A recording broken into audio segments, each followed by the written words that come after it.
Alright, Filipino reaction. Okay, reaction video na naman tayo mga kaibigan dito sa showbiz na nangyayari sa ating bayan. Na eto na nga, gulo sa after party. Daniel Padilla at Kylie Inchari nagkasagupaan, nagkaangasan. Okay.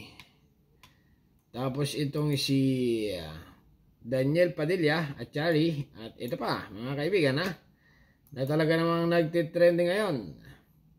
Ayan na yun. Richard Gutierrez at JK Labajo nagpang-abot. Okay? Ibig sabihin, Richard Gutierrez at JK Labajo nagpang-abot. Ibig sabihin ay nagsapakan. Mga kaibigan, nagsapakan. O, ito yun. Ayan, kahit basahin nyo yan, For real. Okay, eto na mga kaibigan ang trending news ngayon. Hot topic online ang umano'y nangyaring gulo sa after party ng ABS-CBN Ball sa pagitan ng grupo ni Daniel Padilla at Kyle Echari. Tanong tuloy ng netizens, si Catherine Bernardo nga ba ang dahilan? Ang veteran entertainment host na si Christopher Min may inside scoop sa nangyaring insidente. Nasa frontline na balitang yan, si MJ Marford. The biggest names in showbiz nagsama-sama for a night of spring-themed fashion sa ABS-CBN.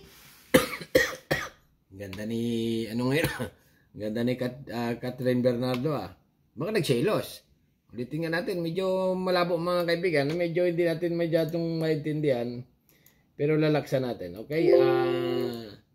Continue. Hot topic online ang umano'y nangyaring gulo sa after party ng ABS-CBN Ball sa pagitan ng grupo ni Daniel Padilla at Kyle Echari. Tanong tuloy ng netizens, si Catherine Bernardo nga ba ang dahilan? Nubot talaga ako pag Diyos ko Marimar. Baka possible nga. Okay, si Catherine ang dahilan. Nagselos. Ano ba yan, Daniel? Wala na kayo ni Catherine Move on na.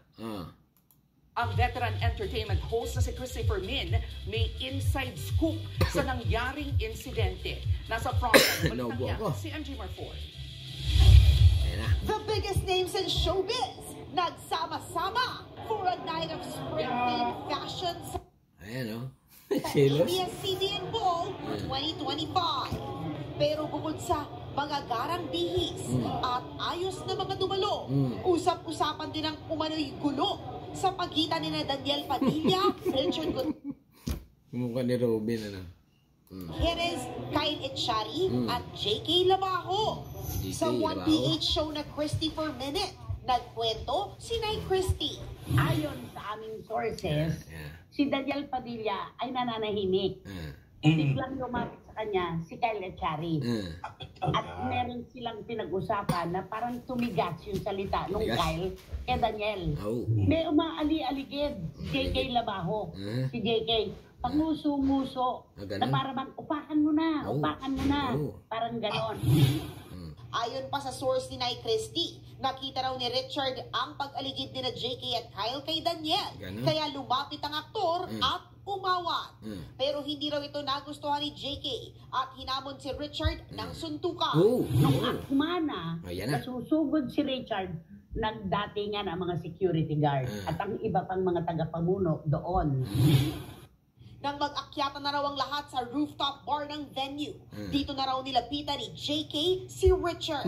Nakalusot yung JK Labajo, lumapit kay Richard Gutierrez at kunwa-kunwaring nagsosorry pero pangisi-ngisi. Tinamon ulit si Richard. Then nakita niya yung gusto niyang makita. Diba? Nasa pulsya sa may ulo. Ay, ganon. Sinapak. Sinong sumapak? Si Richard ba o si... ano ba yan, Christopher Min? Magulo ka magkwento. Ulitin nga natin. Or ng venue. Dito na raw nilapitan ni JK si Richard. Nakalusot yung JK Labajo, lumapit kay Richard Gutierrez at kunwa-kunwaring nagsosorry pero pangisi-ngisi. Tinamon ulit si Richard. Then nakita niya yung gusto niyang makita. Diba? Nasa pulsya sa may ulo. Ay, ibig sabihin si Richard ang sumapak. Okay? Ayun, kay GK. Ano ba yan? GK Labajo. Ibig sabihin si Richard Gutierrez, may ganun Nakaganon siya. Ibig sabihin sinapak sa ulo. Ganoon. Okay? Sipag sa ulo siguro. Ni Richard Gutierrez, ito si JK Labao, nakatikim. Mga naman fake itong nisabi mo, Christopher Mint, ikaw naman ay, totoo ba yan? Nasa pulsya. Nasa pulsya? Oo. Pang-aabot talaga, oh. Kaya ulit-ulitin yung mga kaibigan, ha? Ito ay papag-usapan lang. Ibig sabihin, na-touch talaga. Marites sa dito. Eh, siyempre, alam niyo mga kaibigan, ang buhay ng Pilipino, hindi kompleto pag walang showbiz, okay? Showbiz din paminsan-minsan. Huwag laging politics. Kasi nga, magulo ng politics, medyo iba-ibahin muna natin. Showbiz muna tayo ngayon. FPJ, Batang Quiapo, tanggol! Nasa pulsya. Nasa pulsya? Oo. Natural na off-balance pa nga si Richard. Si Tita Annabel nga, napaupo pa. Tumakbo daw yung JK Labao. Sumugod talaga. Nasa gasaan niya si Tita Annabel. Ay, gano'n. Pero paglilinaw ng source ni Nay Christie, hindi raw tungkol kay Catherine ang gulo. Dahil buong gabi naman daw, na-deadma lang si Daniel kay Catherine. Ganon. Wala pang pahayag ang mga artistang sangkot sa issue. Naku. Nagbabalita mula sa Frontline. MJ Marfori, News 5. Mahala sila dyan, magsapakan sila. Okay? Kasi nga, pangit din ito. Huwag magsisapakan sila ng ganyan. Kasi idol mo itong mga ito eh. Idol ko ito eh. Si Daniel Padilla, Richard Gutierrez. Itong dalawa, hindi ko masyadong pamilyar. Hindi ko idol. Si Catherine Bernardo. Idol ko yung mga yan, mga kaibigan. Lagi kong pinapanood yan. Lalo pag may bagong pelikula, si Catherine Bernardo. Naku. Hello Love Again. Naku, talaga naman. Kapila sa sinihan. Yung mga matanda na lalaki, hindi makaget sa mga ganyan. Mga pambata lang ito eh. Okay? Di ba? Showbiz din paminsan-minsan. Yung mga matandang lalaki na hindi nanonood ng mga showbiz, ang alam niyan puro sabong, tong-et, tagay, okay? Pero yung iba, marites din, okay? Nanonood. Katulad naman natin, ordinaryong people lang, okay? Pag may kasamang ka-chicks, nanonood ng sinihan, siyempre, nakaka-adapt ka sa mga ganitong istorya.